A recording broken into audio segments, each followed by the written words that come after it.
আসসালামু আলাইকুম গাইজ, আমি তালচিয়ান চলে এলাম আপনাদের মাঝে আমার আরেকটি নতুন ব্লগ নিয়ে। কেমন আছেন আমার সুইট সুইট লাভলি ভিউয়ার্স? আশা করি ভালো আছেন, আমিও ভালো আছি। আজকে ফ্রাইডে, আজকে আমরা সবাই বাসাতে, তো আজকে একটু লেট করে ওঠা এবং উঠেই যেটা করেছি, আমি হাত মুখ ধুয়ে ফ্রেশ হচ্ছি এবং আমি আমার প্রেয়ার সেরে নিচ্ছি। ওই পাশে আমার বেবিরা উঠে গিয়েছে এবং আমাকে হেল্প করার জন্য তারা কিচেনে চলে গিয়েছে এবং তারা দুজনে মিলে আজকে নাস্তা তৈরি করছে।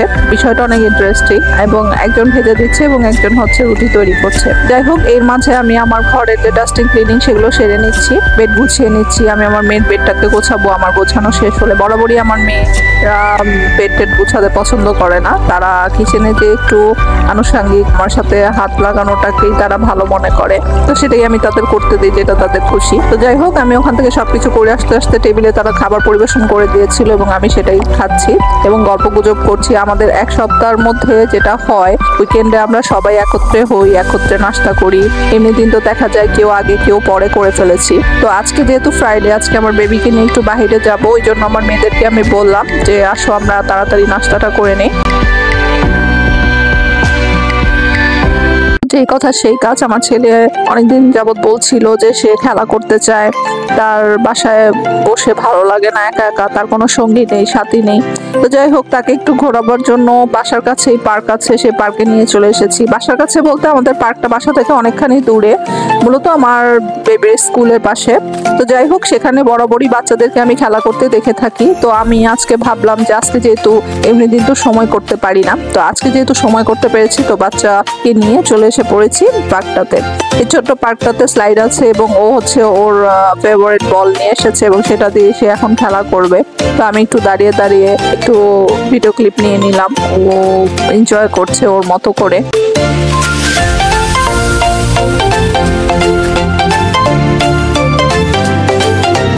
আসলে পড়াশোনার পাশাপাশি বাচ্চাদেরকে একটু খেলাধুলা এবং শরীরচর্চা করতে দেওয়া উচিত এবং এটা বাচ্চাদের জন্য অনেক জরুরি একটা বিষয়। তো আমি তো সবসময় সময় করতে পারি না, তো আজকে যে করেই হোক, যেভাবেই হোক, সময় বার করে আমি বাচ্চাকে নিয়ে চলে এসে পড়েছি। আমরা ঢাকা শহরে যেহেতু বাস করি, সেখানে তো খেলাধুলার ওরকম কোনো স্পেস নাই। আমরা বাসাবন্দি হয়ে বাচ্চাদের নিয়ে বসে থাকি এবং বাচ্চারা বেশি করে মোবাইল ডিভাইসের প্রতি আসক্ত হয়ে পড়ে। সেটা যেন না হয়, তাই আজকে তাকে এখানে নিয়ে আসা। তো ওই জন্য বাচ্চা একটু খোলা মাঠে একটু খেলাধুলা করবে, একটু হাত পা ছেড়ে ছোটাছুটি করবে এবং এটাই হচ্ছে আজকে আমার মূল উদ্দেশ্য। তো আজকে সময় করে তাকে নিয়ে চলে এসে পড়লাম এখানে। বেশিক্ষণ খেলাধুলা করার সময় সে পায় নাই, রৌদ্র উঠে গিয়েছিল। তো যেটুকুনো খেলেছে, আমি মনে করি ওইটুকুনো ওর জন্য অনেক বেস্ট একটা রেজাল্ট আশা করি দিবে। তো যাই হোক, পড়াশোনা করার পাশাপাশি খেলাধুলাটা অত্যন্ত জরুরি। তো ওইটাই আমি আসলে আজকে করে ফেললাম। বাসায় ফিরে যেটা করেছি, খুব চটজলদি মাংস ছিল ফ্রিজে, সেটাকে আমি ম্যারিনেট করে রেখে গিয়েছিলাম আগের দিন, যেহেতু আজকে আমি একটু বাহিরে যাব। তো এসে চটজলদি মাংসটাকে রান্না করে ফেলেছি এবং আমি শাওয়ার সেরে নিয়েছি। এখন আমরা একত্রে বসে খাবো। এবং মাংস ম্যারিনেট করে নিলে যেটা হয়, সেটা হচ্ছে যে খুব দ্রুত মাংসটা গলে যায়।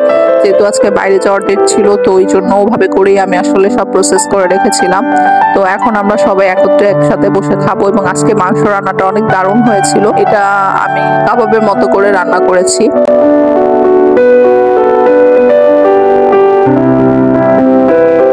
এখন বিকেলবেলা বাচ্চারা যে যার মতো লেখাপড়া করছে, কেউ বা খেলাধুলা করছে। আমি চলে এসে পড়েছি কিচেনে। বাচ্চাদের জন্য একটু নাগেটস ভাজবো ভাবলাম, বিকেলের স্ন্যাক্স হিসেবে এটা আমি তাদেরকে দিব। তো যাই হোক, চলুন তাহলে আপনাদেরকে সাথে নিয়ে তাড়াতাড়ি চটজলদি বিকেলের নাস্তা তৈরি করে ফেলি।